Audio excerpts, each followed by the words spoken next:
ረሱል ሰለላሁ ዐለይሂ ወሰለም ቃለ ፊል አድሕየቲ አድሕያን ስለሚያርድ ሰው አሉ ሊሳሒቢሃ ሊኩል ሸዕረቲን ሐሰና በየሁሉም ጸጉሯ ላንተ መልካም ስራ ይጻፍልሃል፣ መልካም ነገር ይያዝልሃል ብለውታል ረሱል ሰለላሁ ዐለይሂ ወሰለም ለአንድ አድሕያን ለሚያደርግ ሰው።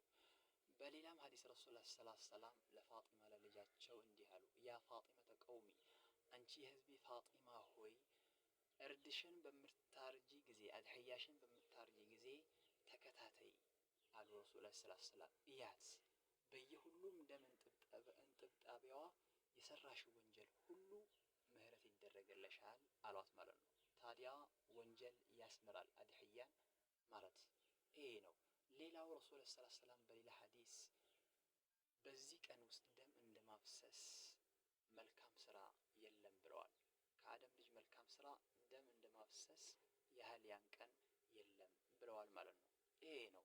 ሌላኛው አድሕያ የሚያደርግ ሰው ጸጉሩን መንካት ዙልሒጃ ወር ከገባበት ቀን ጀምሮ እስከሚያርድ ድረስ ጥፍር መቁረጥ፣ የብብት መንቀል፣ ጸጉር መንካት ክልክል ነው ማለት ነው። ይህ አባወራውን ብቻ ነው የሚመለከተው፣ ቤተሰቡን አይመለከትም።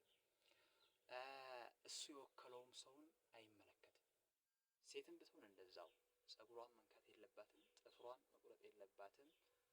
ይሄ የተከለከለ ነው ማለት ነው። ታዲያ ሳታውቅ ይህን ነገር ሳሰማ ቢያደርግ ፊድያ በሱ ላይ ክፍያ ምን አለበት? ምንም ክፍያ የለበትም። ተውበት ምህረት ከአላህ መፈለግ ብቻ ነው ያለበት ማለት ነው። ከሰማበት ጊዜ ጀምሮ መቆጠብ አለበት ማለት ነው። አድሕያ ለማረድ የነየትከው ወንድም ይህን ከሰማህ ጀምሮ ጸጉርህን ከመንካት ጥፍርህን ከመንካት ተቆጠብ መልእክት ነው ማለት ነው።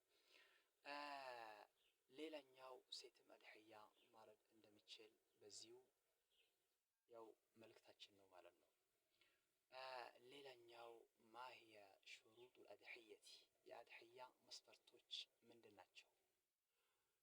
ቃለ ኢብኑ ዑሰይሚን ረሂመሁላህ ኢብኑ ዑሰይሚን አላህ ይዘንለት አለ ማለት ነው። አንተኩነ ሚን በሂመቲል አንዓም ወሂየ አልኢብሉ ወልበቀር ወልገነም ታዲያ ከሶስቱ ከቤት ለማዳ እንስሳቶች መሆን አለበት፣ ወተታቸውን ከምንጠቀማቸው መሆን አለበት ብለዋል።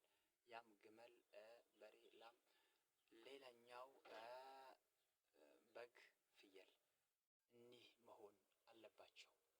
እድሜያቸውን የምናይ ይሆናል ማለት ነው። ግመል ሲሆን 5 ዓመት ነው። 5 ዓመት ነው። ከስንት አባወራ ግመል? ከ7 አባወራ ከ10 አባወራ ይበቃል ማለት ነው። ለ10 መካፈል ይችላሉ ቅርጫ፣ ለ7 ቤተሰብ መካፈል ይችላሉ ማለት ነው። ግመል ሲሆን ከ7 አባወራ ይበቃል፣ ከ5 አባወራ ይበቃል። ሌላኛው ላም በሬ ሲሆን 2 ዓመት እድሜው መሆን አለበት፣ ከ5 አባወራ ከ7 አባወራ ይበቃል።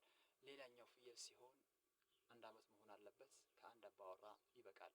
ሌላኛው በግ ሲሆን 6 ወር መሆን አለበት፣ ከ1 አባወራ ይበቃል ማለት ነው።